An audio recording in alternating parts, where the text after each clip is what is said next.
Bom, vamos lá então, pessoal. Estamos iniciando a nossa reunião do NEP desse domingo. E aqui, junto de amigos encarnados e desencarnados, nós agradecemos ao Criador por essa oportunidade bendita de estudar o Evangelho, de fazer uma reflexão mais aprofundada sobre os passos do Mestre, anotado pelos apóstolos, e que essas reflexões possam tocar o nosso coração, contribuindo para a nossa mudança tão necessária e tão esperada pelo Pai, que com muita paciência nos aguarda. Então, esses momentos nós reservamos para reflexão, mas o importante na nossa vida é focarmos na prática mesmo. Vivenciarmos esse Evangelho tão belo, conforme nós temos estudado. Então, nós só temos a agradecer aos benfeitores também, que dão suporte para a nossa reunião, e pedir, né, para que todos aqui possam estar bem focados nesse estudo e possam assimilar esse conteúdo, rogando também para os nossos amigos que não puderam estar aqui hoje, devido a alguns compromissos, que eles recebam também essa energia positiva, de luz, de amor, e que essa energia chegue a todas as pessoas que precisam, colaborando assim para uma sintonia melhor desse planeta nosso, esse mundo de expiação e provas, que está aí migrando para a regeneração, tanto necessitado de boas energias.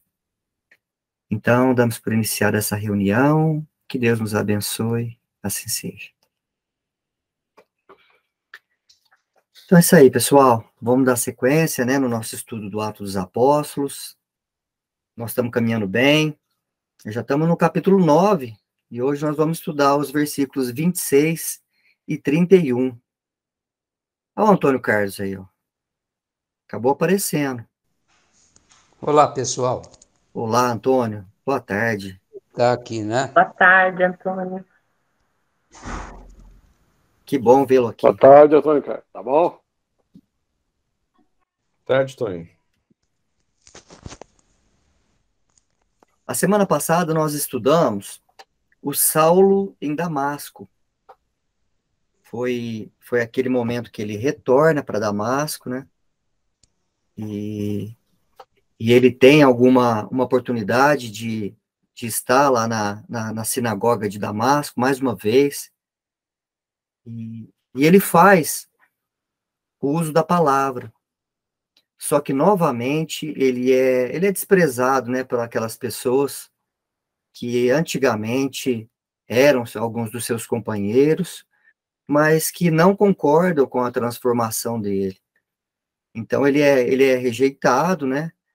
Ele tem até uma voz de prisão dentro da sinagoga lá, mas ele, como cidadão romano, diz que só poderia ser preso por mandado.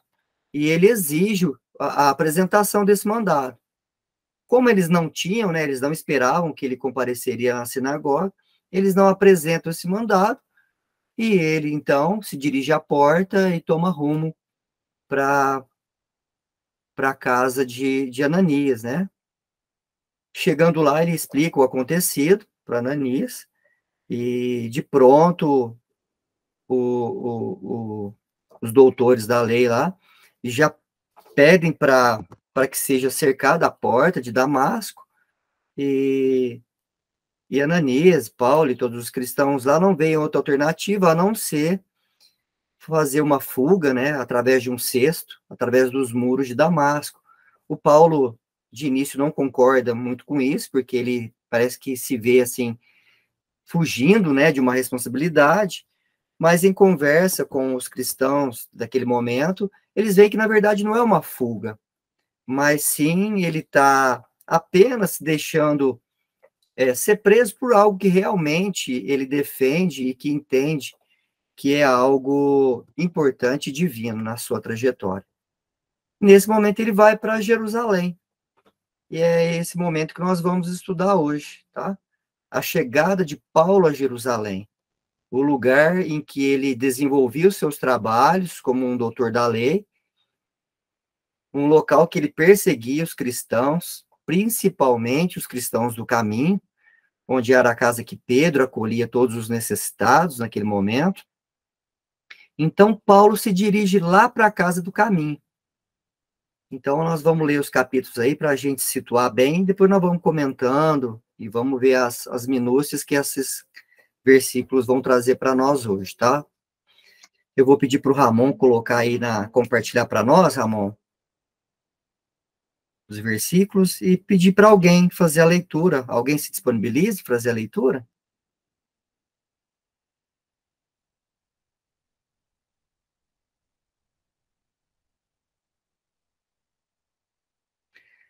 Não sei se a Jo, se a Angélica tá com uma boa visualização, se puderem alguma das duas fazer a leitura. Eu até faria, Hernani, mas eu tô no celular. Ah, você tá no celular. Não consigo jogar muito bem. Eu tô com um pouco de astigmatismo, estou vendo triplicado, Hernani. Ah. Inclusive, eu vou no oftalmo essa semana. Não, então, eu vou ler, então. Viu? Eu gostaria muito. Ramon, você poderia ler, você tem uma boa dicção, se não tiver problema. Imagina. Vamos lá. Saulo em Jerusalém. Atos, capítulo 9, versículos 26 a 31. Ao chegar a Jerusalém, tentava associar-se aos discípulos, mas todos o temiam, não acreditando que fosse discípulo. Barnabé, porém, tomando, o conduziu aos apóstolos e relatou-lhes como ele vira o Senhor no caminho. E falou-lhes também como ele falara abertamente em Damasco, no nome de Jesus. Esteve com eles, entrando e saindo em Jerusalém, falando abertamente no nome do Senhor. Não só falava, como debatia com os helenistas, mas eles procuravam eliminá-lo. Quando os irmãos souberam, o conduziram para Cesareia, e de lá o enviaram para Tarso. Assim, a igreja tinha paz em toda a Judéia, Galiléia e Samaria, edificando-se, caminhando no temor do Senhor e consolando-se no Espírito Santo. Ela se multiplicava. Tradução Haroldo Dutra Dias. Maravilha, isso aí, vamos entender um pouquinho qual que era o contexto daquele momento. Então, vocês imaginem que o primeiro local que o Paulo, né, o Saulo, agora Paulo, depois de 3 anos no deserto, depois de passar um bom tempo com Áquila e Prisca, lá tecendo no deserto, lendo as anotações de Levi, conversando com os primeiros cristãos, tendo contato com Gamaliel, que também foi um judeu convertido, com Ananias, com toda aquela comunidade de Damasco, agora ele sente que é o momento dele começar realmente a sua missão. E aonde que ele vai? Ele vai procurar os apóstolos, ele vai bater lá na casa do caminho, lá na casa de Pedro. Então imaginem vocês, eles estão todos lá no trabalho, de repente lá não tinha campanha naquela época, eu não sei se era na Palma, se era como que funcionava.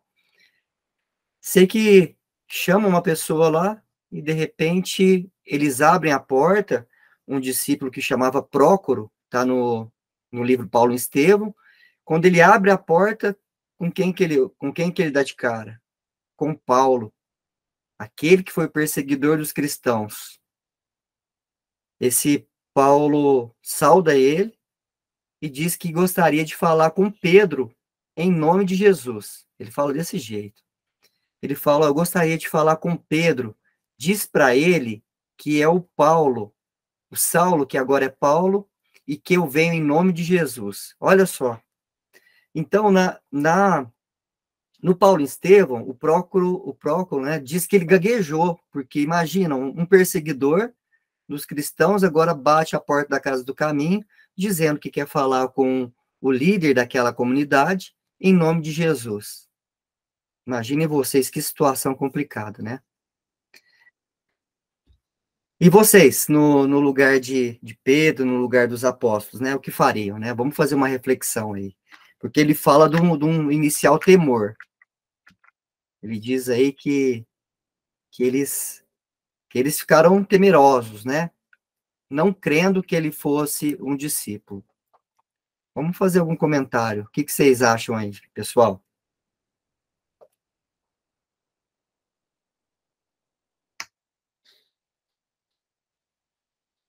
E a gente pode trazer para os nossos tempos atuais também, né? Quando uma pessoa se diz transformada, nos procura, qual a nossa reação? Vamos fazer uma associação com essa questão aí da transformação e da nossa aceitação. Fazer um link.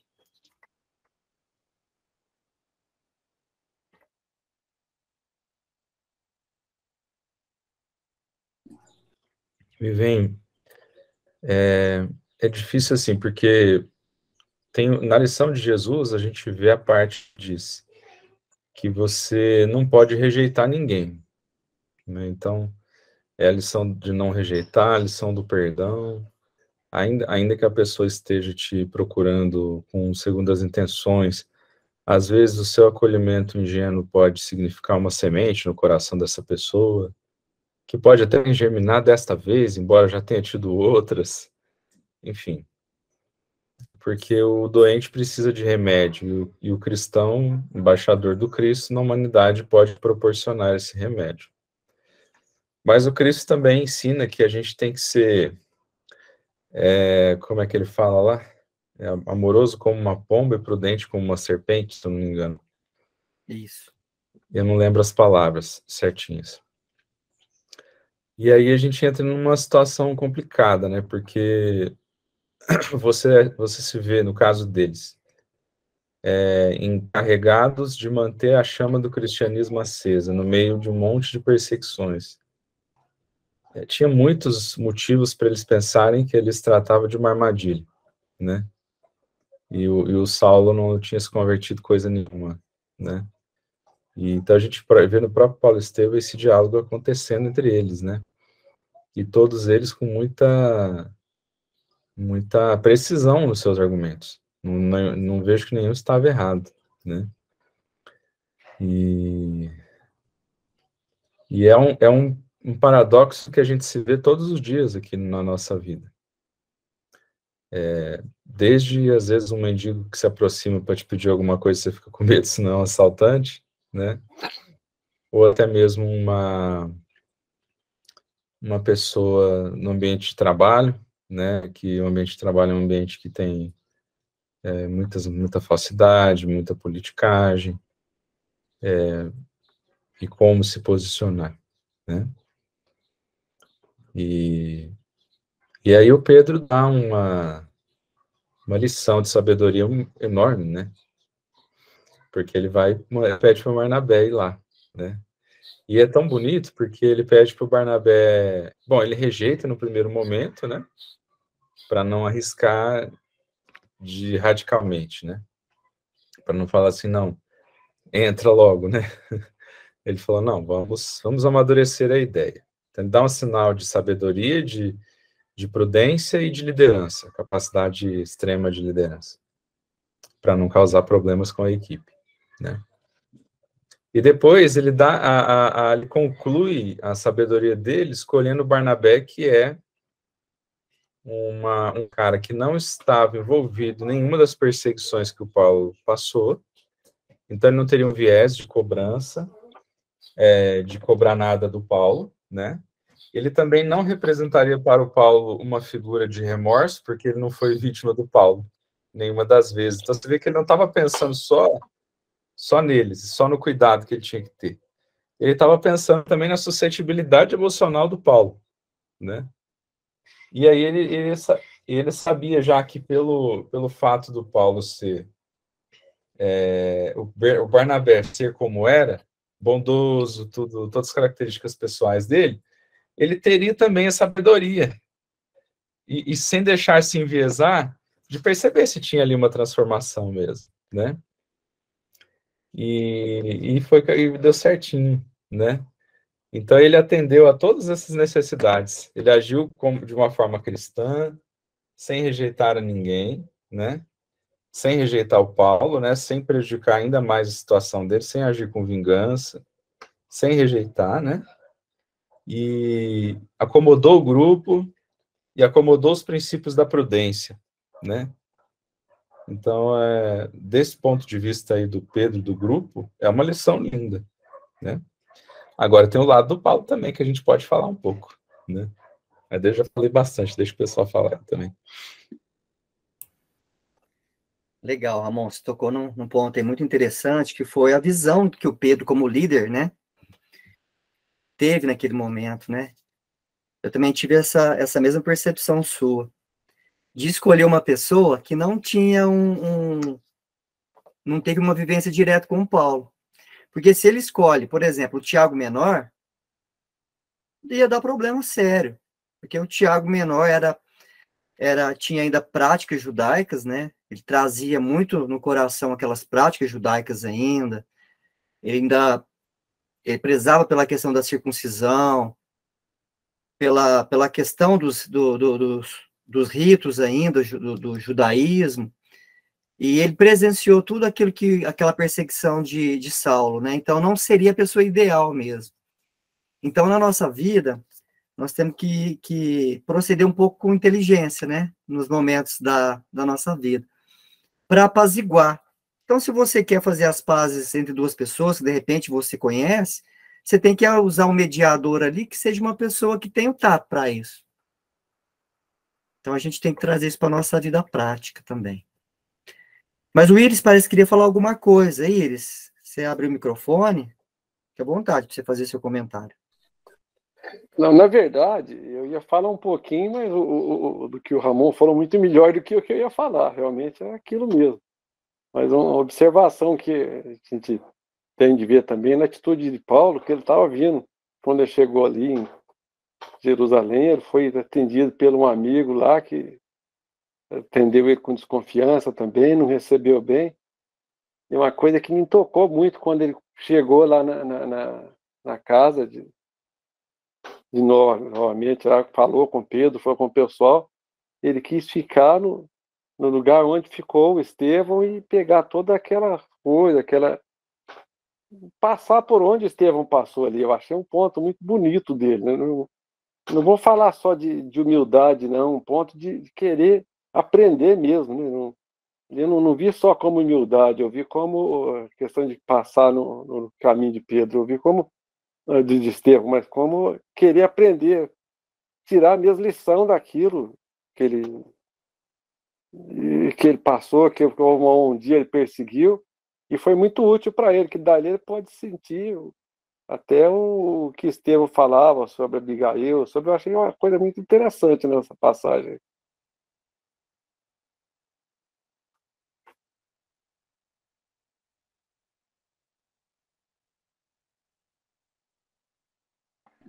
Hernani, liga o microfone. Ah, é verdade, desculpa, Angélica. Ramon, fica à vontade, o Ramon ia falar. Desculpa, Ramon, o que eu ia falar é que o Iris teve uma boa percepção aí do que realmente aconteceu. Muito bom esse comentário. É verdade, né? Você quer falar alguma coisa, Angélica? Você só estava lembrando, Hernani? Eu tava lembrando a Hernani, mas eu não quero falar não, gente. Só sei que tá me tocando muito o que vocês estão falando. Muito mesmo. Então, pois é. E o Paulo também, ele traz ali um exemplo do que a gente passa quando a gente está despertando para determinados fatores na nossa vida, né? Eu estou falando assim porque é um despertar que não vai acabar nunca, né?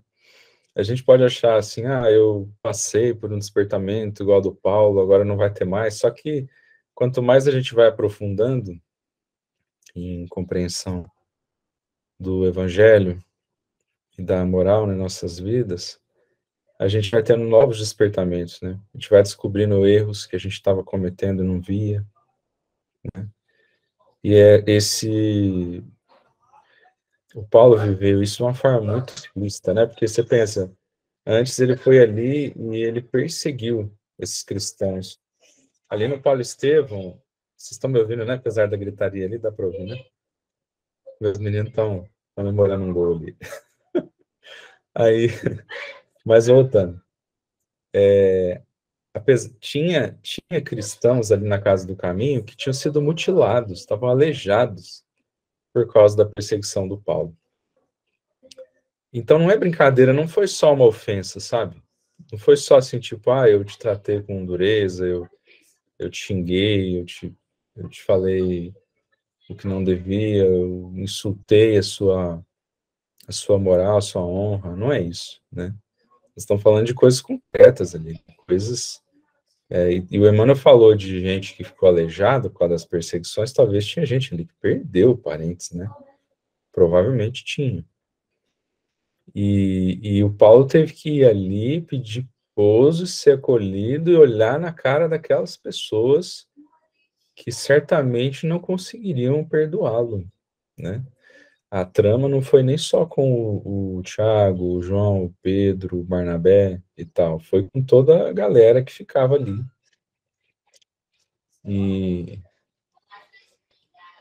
E aí, esse pavor, né, desse enfrentamento, ele nos atrapalha também.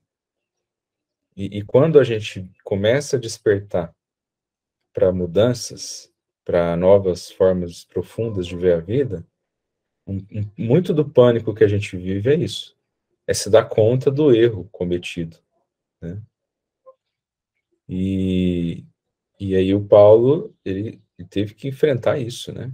Ele teve que... o Tiago, que foi torturado, né? Recebeu as chicotadas por causa dele, né? O próprio Paulo cita ali também que ele percebeu a falta que o Estevão estava fazendo no grupo. Quando ele assistiu às pregações, viu que estava super judaizado, cheio de conceitos e formas verbalísticas do farisaísmo, enquanto o Pedro estava lá dentro cuidando dos doentes, né? E totalmente diferente do que ele viu quando ele foi lá ainda como perseguidor. Então você tem que olhar para isso, né? Falar assim, olha o que eu destruí, né? Eu criei um desequilíbrio na comunidade cristã, eu causei dores físicas e morais em milhares de pessoas, e agora eu tenho que aqui me redimir, né? Tenho que contar com o perdão e o acolhimento dessas pessoas. Então não é um... Pode falar, Iris. Não, pode concluir, depois eu falo. Então não é um movimento fácil. Assim, quando a gente fala assim, precisa humildade, humildade e precisa de um tanto de trem, né? Porque você não sente culpa, né? Remorso, coragem, tá disposto a qualquer tipo de reparação que seja necessário. Eu poderia encontrar alguém que matasse ele na rua, concorda? Ia perceber a fragilidade dele, tamanha vingança, né? Mas fala aí, Iris. Vai lá, cara. Então, eu vou fazer um comentário, talvez saia até um pouquinho fora do que a gente está falando, mas eu vou antecipar para falar sobre uma coisa que a gente ainda vai estudar. Mas você sabe que às vezes as opiniões são tão diferentes e a diferença assim, de ser humano, eu vou colocar isso aí só porque, por exemplo, dessas situações todas, o fato de ele estar voltando ali, eu acho que é difícil e tudo, mas como ele voltou modificado, como ele teve aquela mudança mesmo de coração, foi para ele, voltar ali foi até relativamente fácil, porque ele estava encontrando onde ele sabia que ia ter o perdão. De fato, pessoas que conviviam, que aprendeu com Cristo, ele sabia que ali ele estava realmente, ele ia encontrar alguma coisa ele ia encontrar o que ele estava buscando. Você sabe que uma coisa que me toca nesse livro, que mais me toca no meu coração, todas as vezes que eu leio esse capítulo, é quando ele vai lá para Tarso de novo, que ele encontra com o pai dele. Aquilo lá eu achei muito mais forte do que ele voltar aí, sabe? Porque ali foi difícil, quando ele encontra o caso ali que a mãe tinha morrido por causa disso, e aquela angústia do pai, naquela mudança. Não sei, sabe? Até eu estou colocando isso até para vocês falar um pouquinho sobre o que vocês sentem sobre essas situações também, porque eu sei assim, ele voltou ali aonde ele perseguiu, aonde ele acabou levando uma pessoa à morte, mas naquela ignorância dele. Quando ele voltou modificado, ele voltou procurando o perdão onde ele sabia que ia achar o perdão. Porque todo mundo que aprendeu com Cristo ia achar ali, né? Mas quando aquela do pai eu achei muito forte, porque ele volta lá na base dele, onde ele foi criado, com o pai que não sabia nada, ele teve que ficar firme, viu? Então é onde eu falo, pode ser que eu esteja saindo um pouquinho fora por causa de... Estou antecipando, mas não é forte isso daí? O que vocês acham? Não, isso não tá fora, não, realmente. Super dentro. Ué, tá super dentro. É isso mesmo. Vamos dizer que é uma experiência, a sequência das experiências, né? E você vê, e aí tem que aguentar firme, né? Tem que ter coragem, tem que enfrentar, né? E a gente, em maior ou menor grau, a gente tá vivendo a mesma coisa, porque eu digo assim, o que eu percebo na minha mente? Que muitas vezes eu inconscientemente me bloqueio de novos aprendizados que já estão batendo ali na porta. E já estão batendo, já estão me cutucando, mas eu fico rejeitando, porque se eu aceitar, eu vou ter que me deparar com essas coisas, né? Assim, nossa, olha o erro que eu cometi, não percebi. Né? Olha o que eu fiz com tal pessoa, não tinha visto. Tudo bem, tem o atenuante da intenção, tem um monte de coisa em jogo, né? Mas não deixa de ser doloroso, né? E o exemplo dele de uma forma muito concreta, né, Iris? De uma forma... Porque talvez aqui eu tô falando de exemplos mais abstratos, do dia a dia, falas, comportamentos, né? Ali é diferente, né? Ali foi uma experiência mais como se... É como se o assassino tivesse vindo pedir perdão, né? É um negócio bem mais chocante, né? Total de acordo contigo. Só um detalhe, só uma coisa que eu aprendi, eles assim a ver, não sei se o pessoal concorda. Aprendi, né? A forma que eu tenho exercitado não quer dizer que está certo. É pensar também que ali no meio dos discípulos, eles também eram humanos, né? E talvez o Pedro, esse pessoal assim mais próximo, eles tivessem realmente já alcançado um pouco mais. Mas a comunidade cristã era super falha, estava cheia de gente ali, igual a gente mesmo, né? Que da boca para fora perdoa, mas a hora que vai lá dentro, né? Um turbilhão de mágoas, de ressentimentos, né? E enfim, não deve ter sido fácil para ele reverter isso, né? Não foi o trabalho de um dia e exigiu muita coragem, muita perseverança, muito testemunho, né, da parte dele, né? Uma coisa é a gente... O Iris lembrou muito bem, né? É você procurar o perdão dentro de pessoas que já têm uma visão transcendente de como funciona a lei divina. Os apóstolos, os discípulos do Cristo, eles já sabiam da vida eterna, eles já sabiam que aquele momento ali era passageiro, que na verdade a alma transcende muito, muito além de tudo que eles estavam passando. Agora, o pai dele não. O pai dele provavelmente era uma pessoa ainda com pensamentos de que tudo o que eles faziam ali, o que eles defendiam que era o correto. Então, o perdão não estava ainda no coração dele. E ele, como uma pessoa que passou por uma transformação, provavelmente sabia disso. Mas ele tinha que provar, ele tinha que visualizar aquilo lá, né? Também para ele era uma hipótese. Mas quando ele descobre que a mãe, que já havia morrido, né, nesse meio tempo, que era a pessoa mais doce que o pai, não estava mais presente, aí ele provavelmente já deve ter perdido as esperanças, assim, não perdido as esperanças, mas provavelmente percebido que com o pai seria mais difícil. E na nossa vida é assim, em muitos momentos a gente consegue perdoar pelo que a gente já conseguiu, já conquistou, em outros momentos nós não conseguimos perdoar. Esses dias, minha esposa me fez uma pergunta sobre uma questão de um perdão que aconteceu de uma pessoa que perdoou o assassino que matou o filho dele. Aí ela me perguntou, você perdoaria esse assassino, né?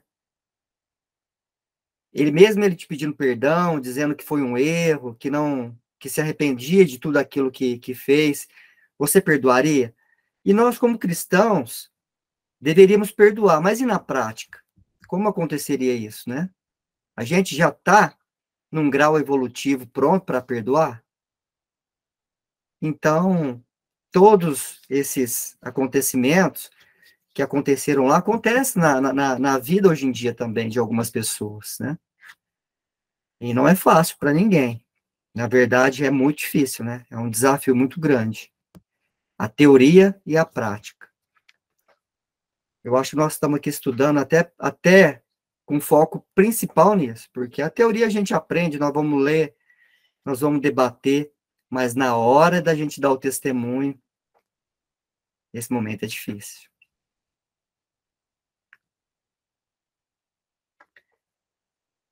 E aí, o que vocês comentam sobre isso tudo?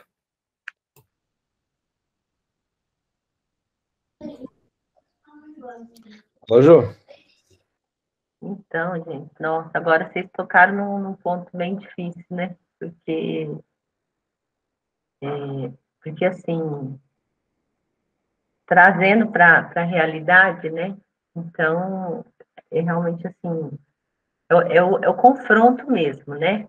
Aí que é um enfrentamento, porque assim, o que veio para mim na hora que estava falando do Paulo é que o Paulo, assim, ele estava sendo acompanhado ali por ele estava com espíritos ali protetores, né, que também estavam indo com ele ali. E também, de certa forma, eu acredito que os cristãos, eles já tinham tido, não sei se na noite anterior, que assim, já tinha toda assim, uma atmosfera para ter o acolhimento do Paulo, né? Apesar de todo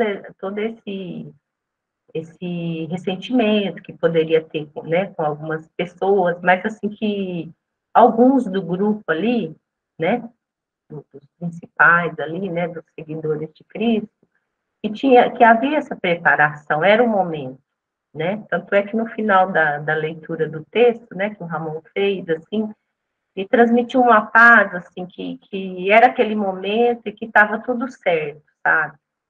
Mas, assim, é muito bom quando a gente traz para a nossa realidade, né?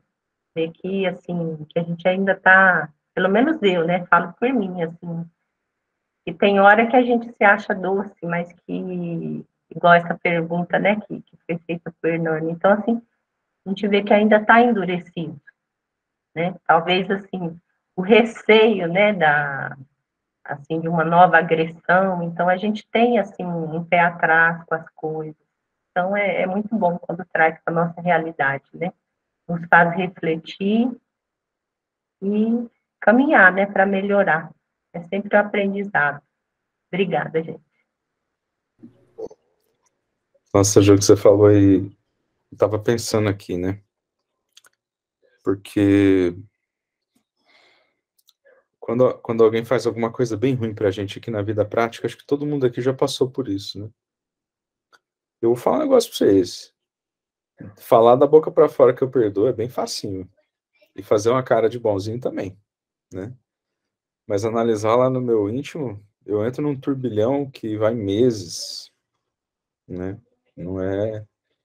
Quando eu consigo, é depois de muitos meses de trabalho, de oração ali constante, de várias recaídas, de passar horas do dia pensando com negatividade, né? Pensando com vingança, né? Pensando com mágoa. E é um trabalho que vai exigir muita persistência. Agora eu estou começando a perceber essa mesma dificuldade, e num nível maior ainda, de entes que a gente traz mágoas de outras vidas. Porque essa daí o negócio é sério. Porque você não tem muita matéria para se segurar, às vezes, mas você vê que brota um trem de lá de dentro que você não consegue mudar, né? Você fala, meu, o que eu faço? E que eu faço com isso agora? Que eu estou me dando conta? Porque é aquela coisa, né? Acho que o NEP ajuda muito isso, pelo menos para mim. Por isso que eu amo tanto, né? Da gente aprender a sair da hipocrisia, né?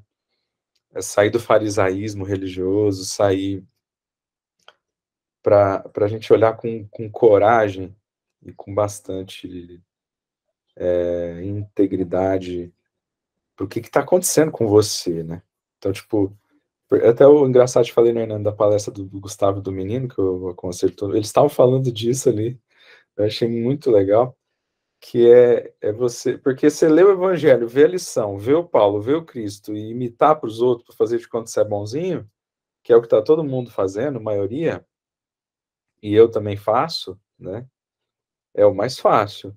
Só que isso traz tanta angústia, e tem muita gente se distanciando do caminho de religiosidade, não vou nem falar de religião, que eu estou falando mais dessa ligação profunda com Deus, desse significado profundo da vida. Tem muita gente se distanciando porque acha que religião é isso, né?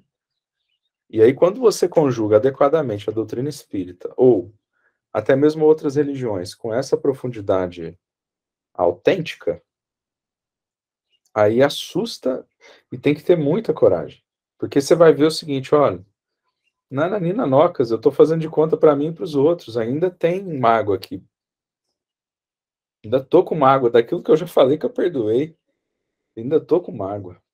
Parece que a gente se preocupa muito em se proteger, né? Então, assim, eu vejo que, assim, o tempo nos ajuda, né? Então, no caso aí do Paulo, quer dizer, foi uma coisa muito recente.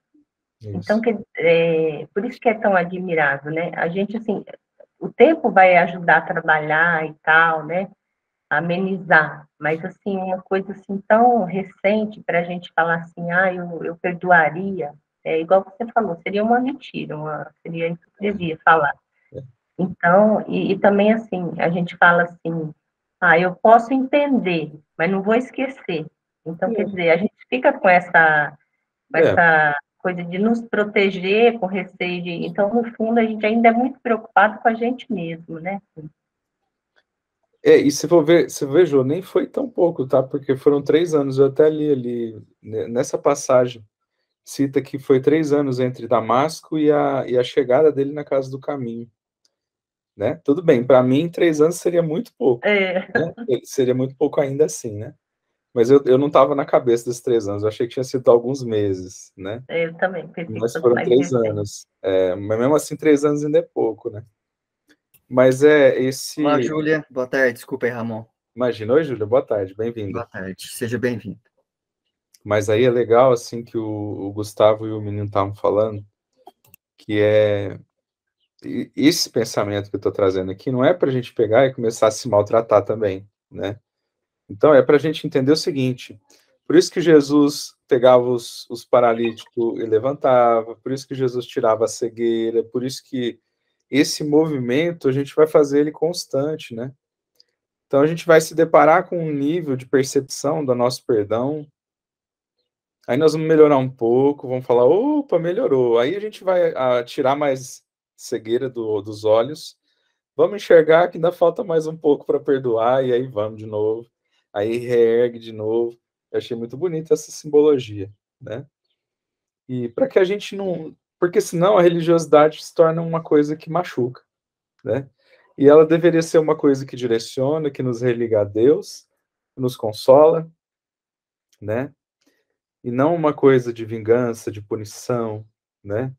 De maus tratos, né? De tortura, né? É muito importante a gente tirar isso da cabeça.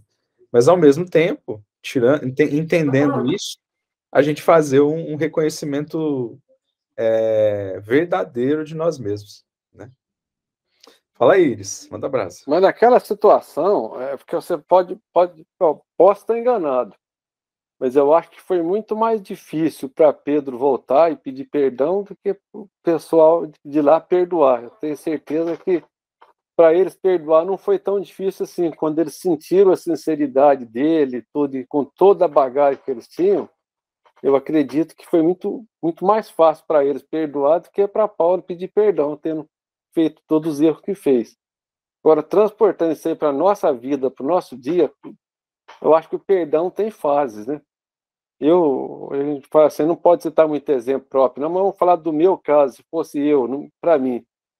Eu perdoar, eu acho que eu até conseguiria perdoar, não ter um sentido de vingança, que, aliás, sentimento de vingança eu não tenho com ninguém. Mesmo que eu não perdoasse alguém, eu não tenho esse no meu coração, o sentimento de vingança, que eu acho que seria errar duas vezes, né?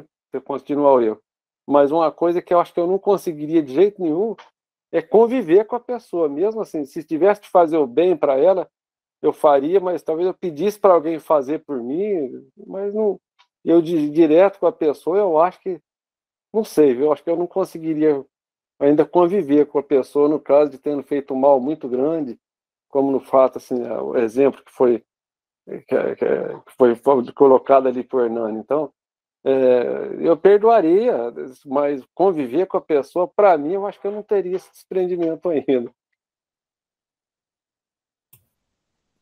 É isso mesmo, Iris, porque é até meio inconveniente, né? Você, uma pessoa que te fez tanto mal, e você conviver com ela. Então, isso aí só para almas muito evoluídas mesmo, e é o exemplo dos apóstolos, né? Eles não estavam ali junto com o Cristo à toa. Todos tinham seus defeitos, tiveram seus defeitos, isso é muito bem demonstrado nos evangelhos, mas após a crucificação do Cristo e depois do Pentecostes, tudo mudou muito. Nós estamos estudando o Atos dos Apóstolos e isso fica muito evidente. A transformação que esses apóstolos tiveram. Porque eles estavam ali com os espíritos superiores, os espíritos, vamos falar assim, santos, né? Que o termo que usa aí nas passagens, junto deles. Então, eles tinham toda esse exército, né, dos espíritos que também colaboravam para disseminação aí do evangelho, da boa nova. Mas eu também concordo com você que não é fácil você estar junto, né? Tanto que o Tiago Menor, ele não deu uma palavra com Paulo. O Paulo cita isso no Paulo Estevão, né?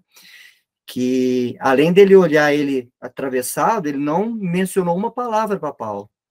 E quando Paulo contava no dia que ele foi lá para a Casa do Caminho, sobre a transformação dele na estrada de Damasco, todos ficaram maravilhados e convencidos de que realmente ele tiveram um encontro com o Cristo. Mas o Tiago Menor não lhe dirigiu uma palavra. Por quê? Cada um está numa fase. Você disse muito bem, Iris, né? Chegou um momento que, com certeza, eles já andam abraçados no plano espiritual lá, trabalhando por nós. Mas, naquele momento, o Tiago não conseguia. Né? É por isso que a gente tem que dar tempo ao tempo, né? Não dá para fazer tudo de uma vez só. Mesmo empenhado, né, nos trabalhos da Casa do Caminho, na vertente do Cristo, eles não eram totalmente perfeitos. É verdade. E essa aí que você falou, né, essa coragem de aceitar também, né? Entende? Não é assim, eu vou parar de buscar melhorar ou de perdoar mais, né? De avançar nas fases do perdão. Achei bonito isso que você falou. Acho que cabe a gente memorizar esse conceito que você trouxe, porque ele é muito importante, né? Não quer dizer que a gente não vai procurar avançar em novas fases, né? Mas ser coerente, né? Com o que a gente está sentindo, né? Porque o problema é esse, eu acho que a grande dialética que está acontecendo nessa geração que está chegando agora, que ela não se demonstra muito, ela não se demonstra sensibilizada pela forma de religiosidade que a gente gosta, né? Eu acho que é por isso, né? Eu acho que é porque a gente é muito superficial. A gente é muito catedrático, superficial, e isso não cola para eles, entendeu? Não estou falando que eles são moralmente melhores do que a gente, né? Parece que é igual, mas tem uma percepção da vida prática, né? Do real, do terra a terra, né? Diferente da nossa. Eu falo por mim, né? Então, esse trabalho de viver uma vida religiosa como se fosse ritualística, né? É muito fácil para mim. É uma coisa que eu trago isso, né? Até gosto, né? E aí, só que aí você começa a ver que isso daí também chega uma, não é isso que vai fazer a gente mudar, né? E aí essa compreensão para além disso, né? É o que faz a gente mudar, é o que faz a gente consolar, é o que faz a gente ter força na hora que a expiação chega, dolorosa, né? É só quando a gente deixa essa superficialidade religiosa e ela vai lá para dentro, com coragem de ser autêntico, né, consigo mesmo, né? E aí aceitar-se, né? Aceitar-se como a gente é, com o que a gente sente. E a partir daí, como igual o menino e o Gustavo falaram, né? A gente vai reerguendo, abrindo os olhos, levantando, abrindo os olhos, em cada fase, conforme você trouxe. E a Júlia fez um comentário interessante aí, ó. Depois eu vou passar a palavra para a Jô. Júlia, se você quiser abrir e fazer esse comentário sobre a reencarnação aí, que é super, super lógico, tá no chat, pessoal. Nós, como reencarnacionistas, né, sabemos que a cada encarnação nós crescemos um pouquinho, né? E que se hoje, de repente, não conseguimos perdoar, numa outra trajetória, com esse emaranhado que a reencarnação nos oferece, de familiaridade, temos novas oportunidades de perdoar. De repente, num primeiro momento, eu consigo apenas vislumbrar um perdão, mas numa próxima encarnação eu consigo concretizar esse perdão. É mais ou menos isso, Júlia? Não sei se ela está com áudio lá ou não. Jô, fica à vontade. Sim, né? Desculpa, é isso. Eu só comentei, né? Porque nós vamos um dia perdoar, né? Seja hoje ou amanhã. Só isso, obrigada. Questão de tempo, né, Júlia? Porque dependendo da via que a gente vai seguir, a gente pode perdoar mais rápido, né? E dependendo da outra, vai demorar um pouquinho mais, mas esse perdão vai chegar. Obrigada. E conforme o Iris disse, né, eu não consigo perdoar, mas não consigo conviver junto. Depois vai chegar um momento que a gente vai conviver todo mundo junto, né, e vai olhar para trás e falar, nossa, a gente era criancinha, né, brigava por causa de doce, estamos juntos aí. Quer dizer, porque aquilo lá, quando a gente olhar para trás, vai ser isso, né, vai ser uma infantilidade na nossa trajetória. Mas nós vamos conseguir chegar a estágios de espíritos evoluídos, ainda bem, né? É uma fatalidade que o Pai nos concedeu, e ele nos respeita muito. Porque imagina se ele nos agredisse com imposições, que a gente deve evoluir, que você tem que chegar nesse ponto rápido, ele nos respeita, né? O próprio Einstein dizia que Deus é um Deus silencioso, né? Ele nos respeita. Isso é maravilhoso. Ô, Jô, fica à vontade para falar aí, desculpa.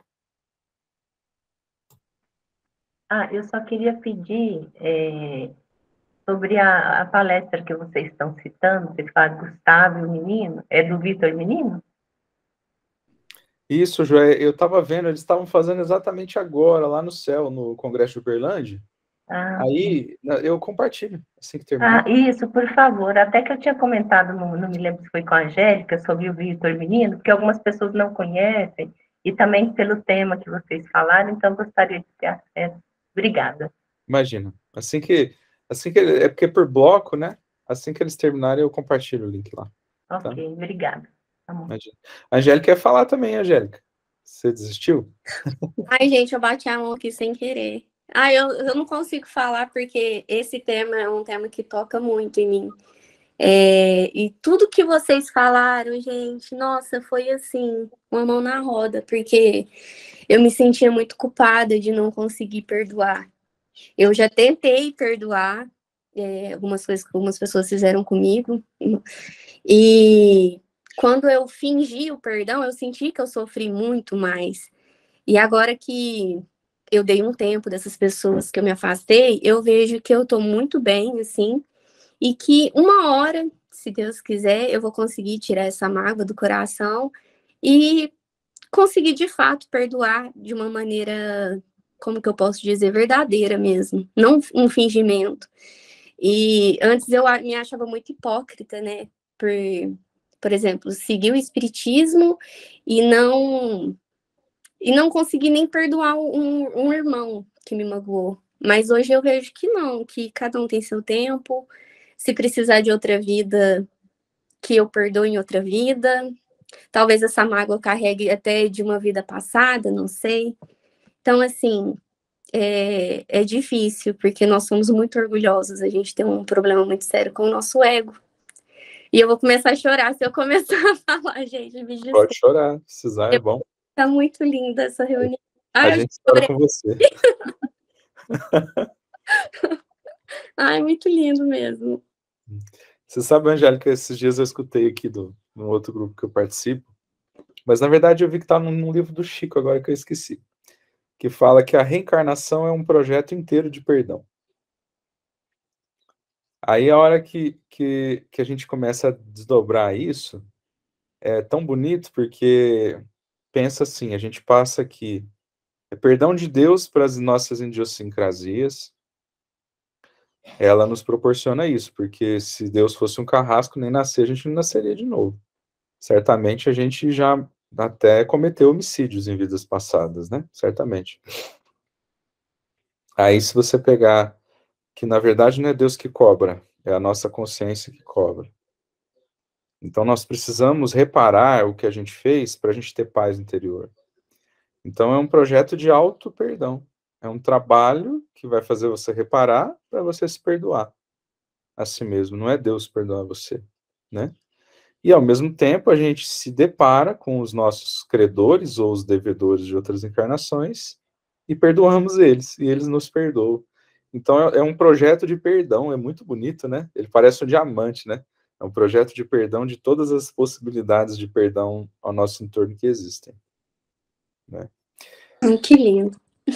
E aí, isso é exatamente porque Deus é amor e misericórdia, né? Acho que o fantasma que a gente carrega ainda, desse atavismo religioso que a gente traz no nosso inconsciente, é porque a gente vê um Deus carrasco, punitivo, como se a gente fosse para o inferno. Isso ainda está muito na gente. Então, qualquer coisa religiosa a gente interpreta desse formato, né? Mas não é assim que Deus funciona, né? E aí, dentro dessa misericórdia, aí a gente também tem que ter misericórdia com a gente mesmo, né? A gente tem que se aceitar, se entender. Ah, Ramon, então tá bom, então eu vou lá e vou dar um tiro na cabeça do cara porque eu já aceitei que eu odeio ele? Não. Né? Então eu sei que eu ainda não perdoei, lá no meu íntimo, né? Não perdoei. Mas eu vou continuar orando, né? Eu vou continuar fazendo os esforços necessários, né, para conseguir ir dissolvendo, né? Até porque essa mágoa, no fim das contas, ela tá só causando mal para mim mesmo. Então volta para mim de novo, né? E aí, beleza. Então, mas com serenidade, né? Eu acho que é um esforço sereno, um esforço dinâmico sereno, vamos dizer assim, né? E não só para o perdão, mas para várias áreas da nossa vida, né? Porque a gente tem muitos vícios, né? A gente tem tendências, a gente tem um monte de coisa que a gente já não vai se entregar, já não vai concretizar, mas temos que ter coragem de perceber que trazemos, né? Que as trazemos e aceitá-las, nos perdoar e trabalhar, né? Trabalhar cada dia mais, sempre mais, né? Ô, Ramon, diante do que vocês estão falando aí, é muito interessante. Eu passei por um momento prático também da minha vida, que eu tive uma perseguição de um superior no trabalho, né? E eu tinha uma mágoa tão grande, e chegou até minhas mãos um livro que falava especificamente sobre a questão da oração. E esse livro dizia, eu estou pelejando para lembrar o nome aqui, eu não estou lembrando, mas ele falava especificamente sobre sobre a oração. E que quando você orava repetidamente para aquele objetivo, a transformação acontecia, e esse livro mostrava vários casos práticos. E eu falei, eu vou ver se isso é verdade mesmo. E comecei a fazer orações diárias para essa pessoa. Gente, é incrível como a situação muda em questão de poucos tempos, um mês, assim. Toda a situação, aquela pessoa, ela muda, você muda diante do acontecido, do acontecimento, né, perante essa pessoa. Então, o perdão está intimamente ligado com a questão da oração. Nós, como espíritas, né, nós sabemos muito o poder da oração, da prece. Isso não é por acaso que o Kardec colocou lá um quarto do Evangelho segundo o Espiritismo, falando sobre oração e prece. A parte final inteira fala sobre isso. Então, um dos passos para a gente conseguir perdoar é a gente se debruçar na oração, tá? Tanto na oração para a pessoa, como na oração para nós mesmos, tá? Pedindo força. Porque às vezes a gente pede para a pessoa, mas não pede para nós, né? E nós estamos incluídos nessa questão também. E depois eu vou ver, viu, Ju, o nome do livro aí, não estou conseguindo lembrar agora, que ele não é um autor muito fácil, não, e já faz um bom tempo também. Mas eu queria reforçar isso, porque é muito importante, e o Emmanuel tem uma página, se eu puder colocar aqui, Ramon, não sei, daquelas... Pode, tá liberado aí. Tá liberado? Vou compartilhar. Se quiser aqui, se for do material que você mandou, eu tenho aqui também. Tá, oração e atenção, chama. Vamos lá.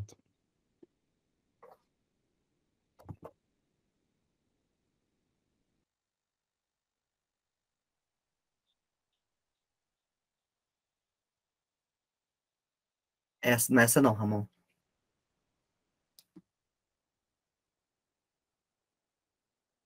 Isso.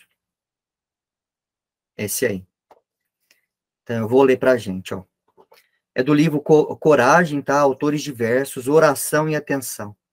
Oraste, pediste, faze-te, porém, de quaisquer inquietações e acerena-te para recolher as respostas da divina providência. Desnecessário aguardar demonstrações espetaculosas para que te certifiques quanto às indicações do alto. Qual ocorre ao sol, que não precisa descer ao campo para atender ao talo da erva que lhe roga calor, de vez que lhe basta, para isso, a mobilização dos próprios raios.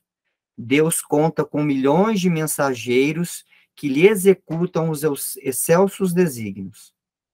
Ora e pede. Em seguida, presta atenção. Algo virá por alguém ou por intermédio de alguma coisa, doando-te, na essência, as informações ou os avisos que solicitastes. Sobe só um pouquinho, Ramon. Em muitas circunstâncias, a advertência ou o conselho, a frase orientadora ou a palavra de bênção te alcançarão a alma.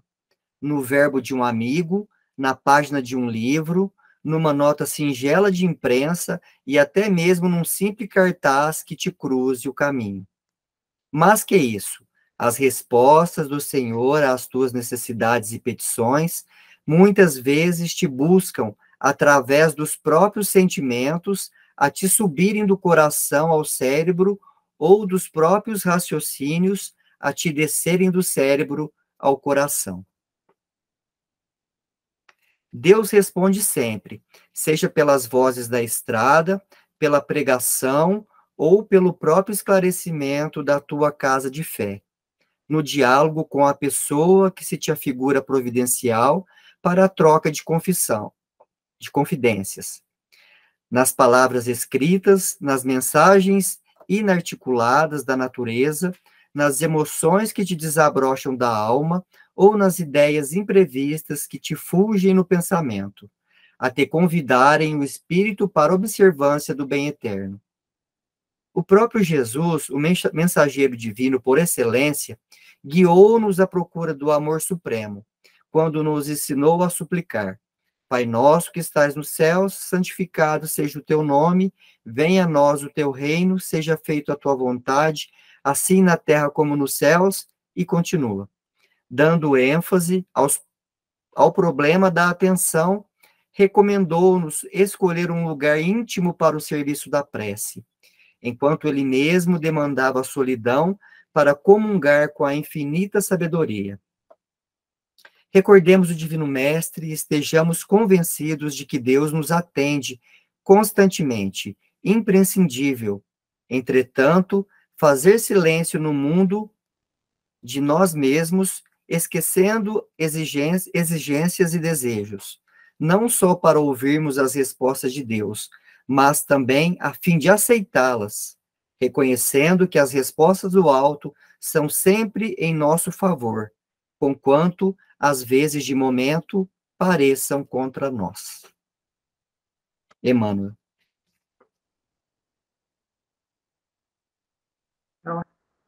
Maravilhoso, né? Profundo, não é, Além, pessoal? é incrível, porque além de ser assim extremamente elevado, é um manual prático e que realmente a gente observando realmente funciona, né? Às vezes a gente é direcionada a olhar alguma coisa e está ali a resposta, ou vem uma intuição, né? Incrível. Obrigada.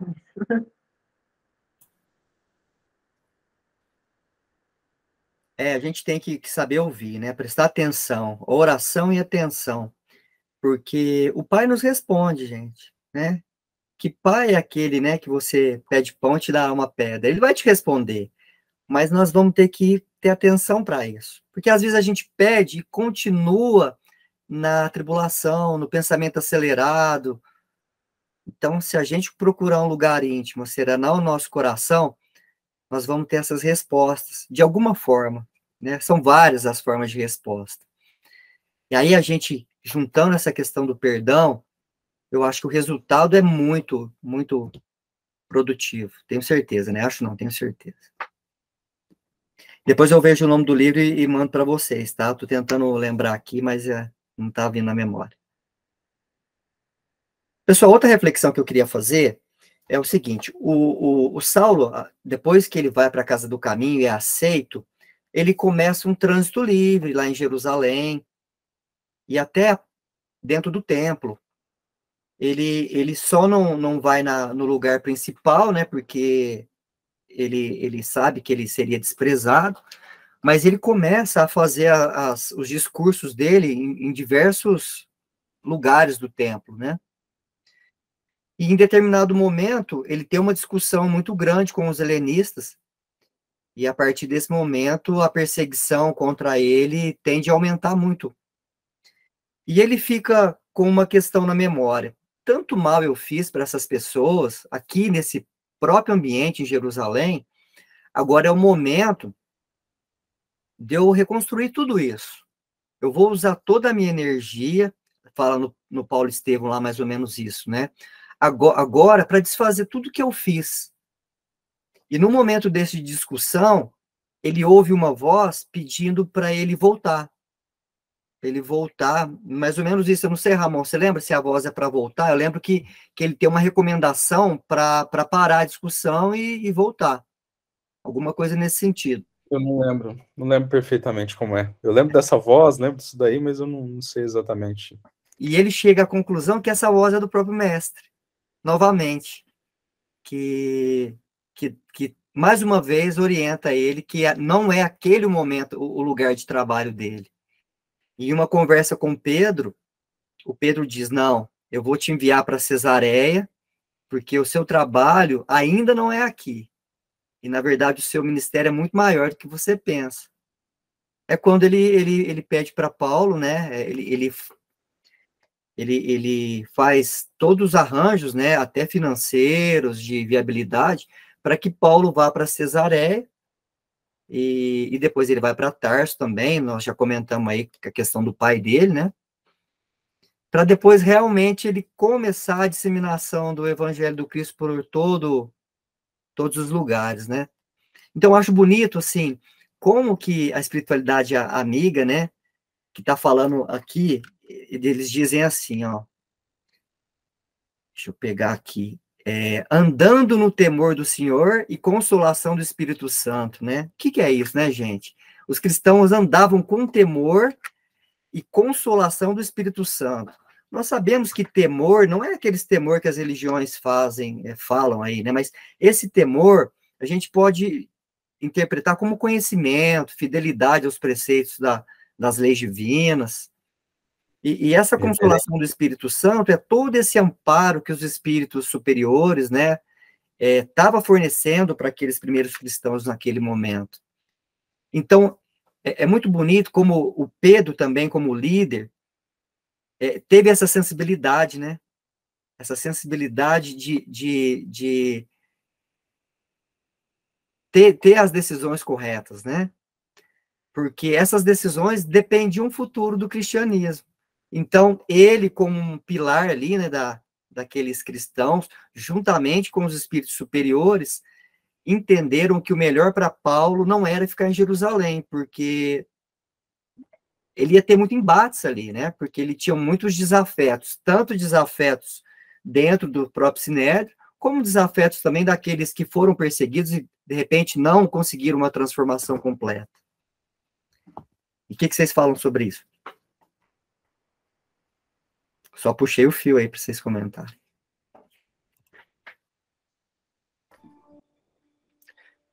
É isso aí. Só adendozinho que você falou do Espírito Santo, né?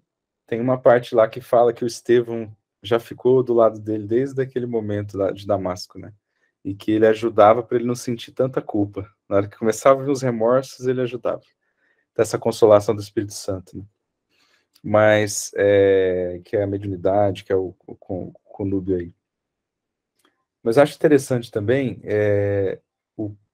porque o Paulo, ele era um cara, um mestre na fala, né? Então, assim, eu creio que como era a principal habilidade dele, a primeira vontade de qualquer um era, nossa, você aprendeu o evangelho? Você gosta disso aqui? Você concorda? Então, bora fazer palestra, né? Bora pregar sobre isso. E ele fez esse exercício, né? Tanto que ele foi lá em Damasco e teve todo isso. E aonde ele ia só dava confusão, né? E aí o Pedro falou, né? Tem uma hora, se eu não estou me confundindo, que ele ainda precisava, e eu acho que o Ananias falou para ele também, que ele ainda precisava construir, plantar as sementes dentro dele. Que as sementes precisavam nascer dentro dele primeiro, para depois ele conseguir plantar sementes externamente, né? E aí a gente percebe ao longo do livro a maturidade dele trazendo a maturidade cristã, criando esse magnetismo no tempo de vida dele que permitiu ele tocar e transformar a vida das pessoas conforme ele foi passando na gentilidade, né? E me dá a impressão que mesmo depois da conversão, de toda a dor que ele passou, isso ainda não estava consolidado. Até mesmo ali na conversa com Pedro, que ele falava de pregar, ele fala, olha, a plantinha está nascendo aí dentro de você, mas ela ainda é uma plantinha frágil. E aqui você vai ter muitos antagonistas, né? E o meu receio é que essa fragilidade e esse antagonismo tão grande possa prejudicar o crescimento dessa plantinha, né? Ele fala mais ou menos assim com essas palavras. E aí que o Paulo vai para outras bandas, né? Mas é legal o Pedro perceber, né? É muito interessante, porque eu acho que se fosse eu no lugar dele, eu falo assim, bora falar que você é bom nisso. Vamos fazer uns cruzamentos, um interlinear aí com cruzamento do Velho Testamento, com as palavras de Jesus, com Isaías, com Moisés, vamos botar esses sacerdotes do Sinédrio aqui no chinelo, né, para eles entenderem que Jesus é o Cristo mesmo. Mas o Pedro percebeu que ainda faltava essa estrada para a plantinha crescer dentro dele e ele ter o magnetismo, que é aquela autoridade moral de quem realmente já construiu. Falar da profundidade que se tem dentro, né? Essa que é a diferença, né?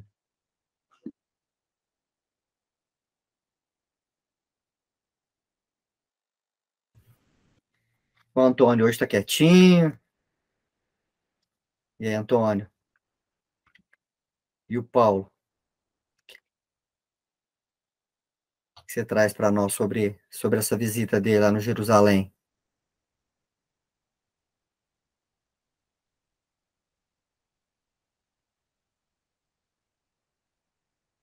Acho que ele não tá ouvindo a gente não, né?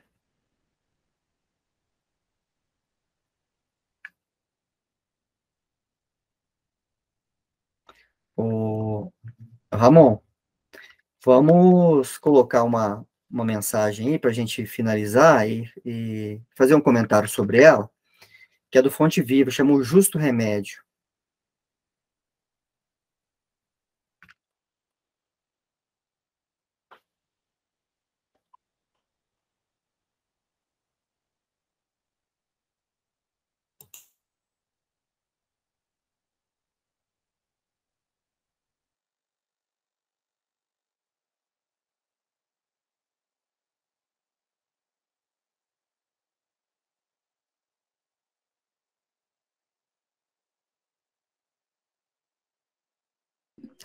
Tem uma música aqui, Hernani, pra gente terminar, se você quiser depois também. Posso preparar ela. Legal, pode sim. Tá no jeito aí o Tem texto. alguém que quer fazer a leitura, que tem como? Acho que a Angélica tá no celular, a Ju também, né? Mudou aí, Ramon.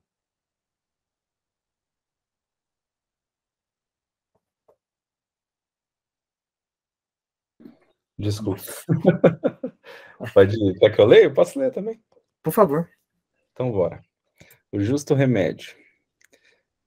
Quanto, porém, à caridade fraternal, não necessitais que vos escreva, porque já vós mesmos estáis instruídos por Deus, que vos ameis uns aos outros. Paulo, primeira carta aos Tessalonicenses, capítulo 4, versículo 9.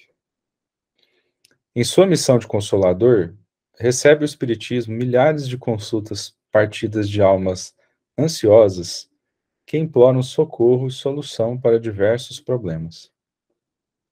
Aqui é um pai que não compreende e confia-se a sistemas cruéis de educação. Ali é um filho, rebelde e ingrato, que foge à beleza do entendimento. Acolá é um amigo fascinado pelas aparências do mundo e que abandona os compromissos com o ideal superior. Além, é um irmão que se nega ao concurso fraterno. Noutra parte, é o cônjuge que deserta do lar.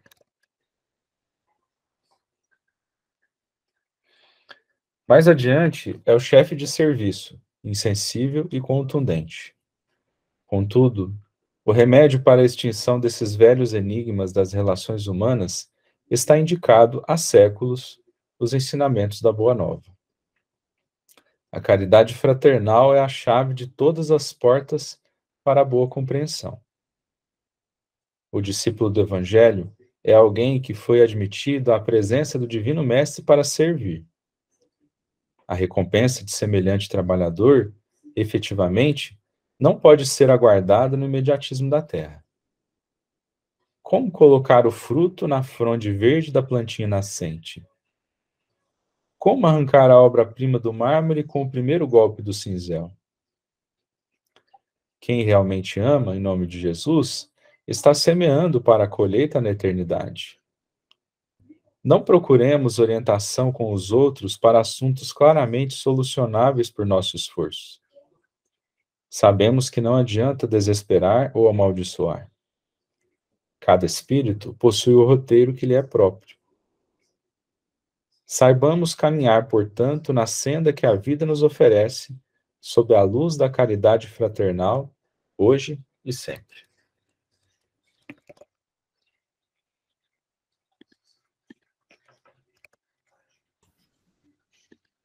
Pessoal, quis trazer essa página aí, porque de tudo que nós conversamos aqui, sobre a aceitação, sobre a prudência, sobre o perdão, tudo isso é muito importante. Mas foi até o próprio Paulo que diz, né? Se não tiver caridade, de nada servirá, né? Se não tiver amor, se não tiver caridade. Então, o roteiro que o cristianismo nos traz e que o espiritismo vem nos reforçar é sobre a caridade, né? Essa caridade fraternal mesmo. E que essa caridade, ela tá... A gente pode exercer ela de várias formas, né? E ela começa de pequenas conta-gotas, que de repente a gente pensa muitas vezes em fazer caridade, em fazer coisas muito grandes, né? E que, em verdade, nós temos que começar pelas pequenas coisas. Devagarzinho. Ele faz um comentário ali muito interessante, né? Como colocar o fruto na fronte verde da plantinha nascente? Como arrancar a obra-prima do mármore com o primeiro golpe de cinzel? Quem realmente ama em nome de Jesus está semeando para a colheita na eternidade. O nosso propósito, diante de um exemplo tão grande de transformação como Paulo, é começar fazendo pequenas coisas, mas fazer sempre. O hábito, ele realmente acontece quando ele vai acumulando várias experiências da mesma forma, né? Então, se hoje eu tenho uma experiência feliz, amanhã eu tenho uma experiência também, né? Eu falo assim, na proatividade no bem, de alguma forma, quando isso se junta, isso vira um hábito. Então, é igual fazer exercício. De repente, você ir fazer exercício aí, no início é muito difícil, você tem que levantar cedo, às vezes você não tem muito condicionamento, e depois de um mês é um pouco mais fácil, e depois de um ano é mais fácil ainda, e depois a gente vira um hábito, né? E fazer a caridade também, a gente pode começar dessa forma, vamos construindo, né? Então, isso associado a tudo isso que nós estudamos aqui, eu acho que é uma receitinha legal para a gente conseguir os nossos objetivos ainda nessa encarnação, né? A reencarnação, ela é uma oportunidade bendita que Deus nos ofereceu, mas a nossa principal oportunidade é agora. O que a gente conseguir conquistar nessa encarnação ainda, nós já vamos passar para a próxima muito mais munido, né, desse condicionamento que nós estamos procurando. É isso mesmo, Antônio Carlos? Rapaz, graças a Deus, deu para ouvir tudo. Eu e a Marlene. Ah, que beleza. A gente estava se aprontando, você sabe como é que é, né? Sei. Tem todo aquele ritual, né? E só acrescentar aí na questão da caridade, o Livro dos Espíritos fala desinteressado. A hora que a gente praticar a caridade desinteressadamente, aí nós vamos dar o salto. Mas, enquanto vamos fazendo interessado, né? Para numa ocasião futura a gente fazer dessa forma. Isso. Mas Legal. graças a Deus deu para participar, assim, ouvindo. E é Muita coisa boa, né? muito, muito bom. Sempre mágico. E a semana que vem nós vamos estar presencial e online ao mesmo tempo, hein? Nós vamos fazer das duas formas, híbrido. Quem quiser presencial, só chegar uns minutos antes das 5 horas lá. E quem quiser participar à distância, nós vamos fazer a interação tudo junto também. Beleza. 29. Alguém quer fazer mais algum comentário sobre o versículo?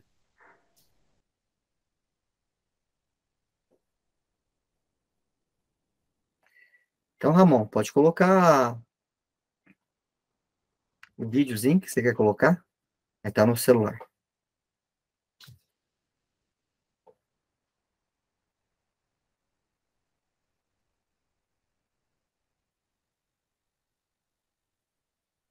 Vou colocar só um minutinho, tá? Tá.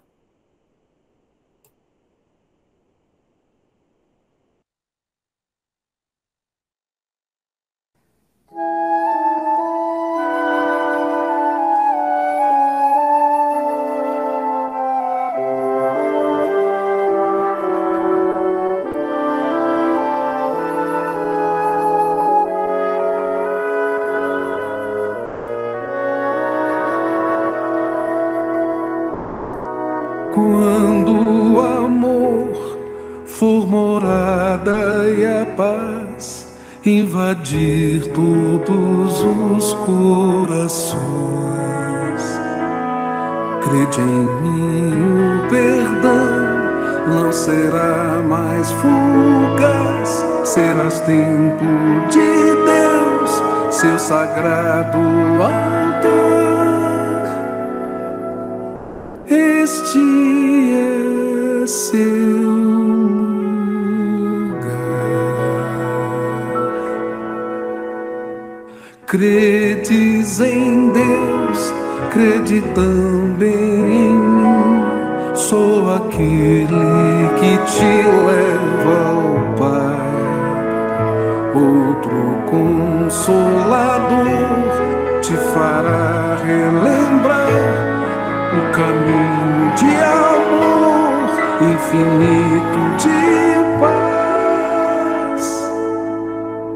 Este é seu lugar.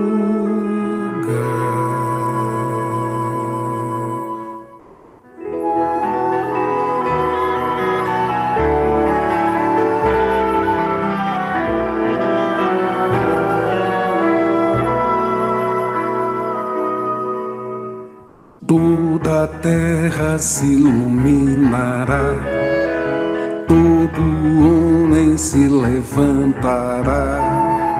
Canto, trabalho, leveza, vontade, ascensão. Cada um levando a sua luz. É o amor que agora nos conduz. Justiça, amor, caridade em plena comunhão. Escuta essa voz, escuta esse clamor. Escuta, escuta.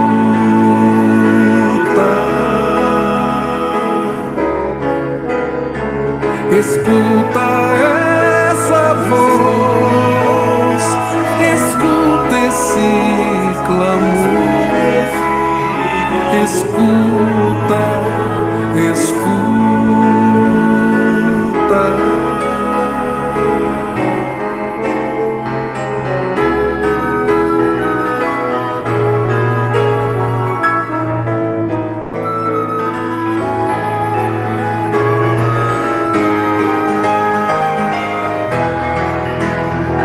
Escuta essa voz, escuta esse clamor. Escuta, escuta.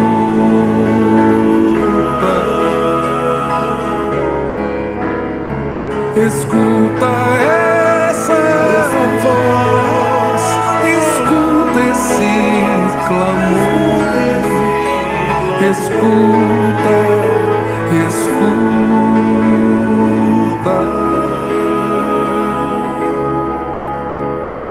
Quando o amor for morada e a paz invadir todos os corações, crede em mim, o perdão não será mais fugaz, serás templo de Deus, seu sagrado altar.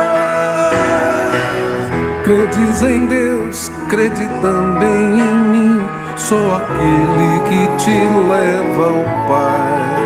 Outro consolador te fará relembrar o caminho de amor infinito de paz.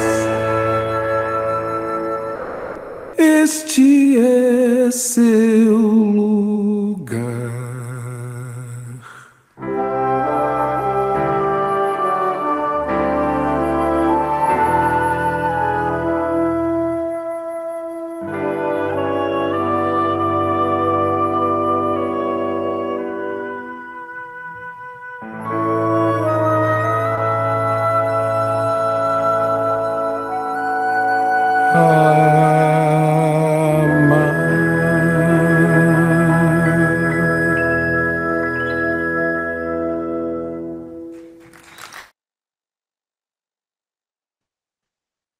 Nossa, que maravilha, hein? Deu uma paz, né? Muito Nossa, gostoso. lindo demais. Sim. tiramos Letra os pés do maravilhosa. chão. Lindo demais, Ramon. Obrigado. Pessoal, não poderíamos fechar com melhor, né, do que com essa maravilhosa música e melodia. Com certeza trouxe para o nosso lar aí muitas energias boas, né? Assim como a reunião, né? Toda muito, muito, muito boa, muito feliz. Com certeza, os amigos espirituais aí têm nos dado dado contribuições maravilhosas para nós, né? E é isso aí, pessoal. Eu vou pedir para a Jo fazer a prece para nós. Pode ser, Jo? Sim, pode ser. Então, vamos agradecer aos nossos amigos espirituais que estão sempre nos incluindo, né? E sempre sintonizados, né, com nossos coordenadores maravilhosos, que nos trazem tantos conteúdos, né, para nos ajudar nesse caminho, né, de evolução espiritual, de sabedoria, de aprendizado a cada dia. Nós só temos a agradecer e rogar para que essa atmosfera de amor, de paz, né, maravilhosa, que nos tem ensinado muito no estudo de domingo, possa irradiar para os amigos que hoje não puderam estar conosco, né, e que isso propague em volta de nós, que atinja nossos familiares e amigos, e que assim possamos contribuir, né, por esse novo mundo que está a brotar, né, a nova era da Terra. E agradecemos mais uma vez por essa maravilhosa reunião, e que essa paz fique conosco durante toda a semana. Agradecemos em mais essa oportunidade e damos como encerrada mais uma reunião de estudos do Evangelho. Que assim seja. Isso aí, pessoal. Que bom. Tenham todos uma boa semana, então. Semana que vem nos encontramos, ou lá no centro, ou virtualmente. Fiquem com Deus. Boa noite, gente. Muito obrigado. Até a semana que vem. Até semana Boa que vem. noite, gente. Obrigada, gente. Boa noite. Até semana que vem. Até semana que Boa vem. noite. Obrigada por tudo. No final de ano, eu fiquei pensando que eu esqueci de falar para os nossos coordenadores